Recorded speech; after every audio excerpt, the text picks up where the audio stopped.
Казахский язык в русскоязычных школах преподают на должном уровне. Многим учащимся очень тяжело дается язык. К нам в редакцию обратился инженер-компьютерщик, предлагающий новый алфавит казахского языка. Он предлагает один из вариантов алфавита. Подробности в нашем репортаже. Каждому живущему в Республике Казахстан необходимо знать государственный язык, но до сих пор компьютерная техника не ориентирована на казахский язык.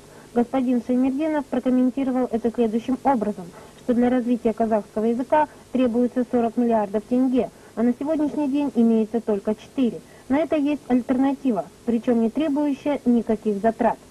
Я предлагаю алфавит в англоязычном варианте, который, например, говорится, не создает конфликтных ситуациях программных продуктов, используемых в компьютерных технологиях.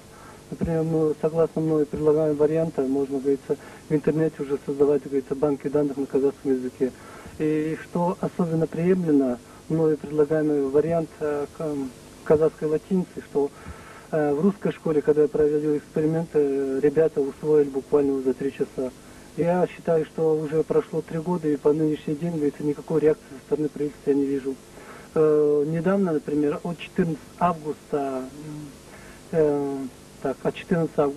вышло постановление за номер 169 за подписью Балгинбаева о выполнении закона о языках Республики Казахстан. Ну а зам отдела внутренней политики аппарата президента Тулен Абдыков ответил, что когда каждый занимается своим делом, только тогда и процветает государство, намекая тем самым на то, что Жанат Насырович не специалист, и что программа о развитии казахского языка выполняется, и средства для этого уже отпущены.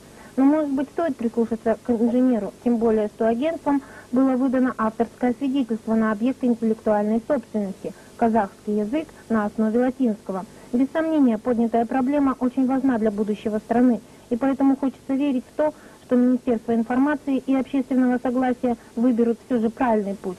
Татьяна Клименко, Нурсултан Мукашев, Вести Астаны.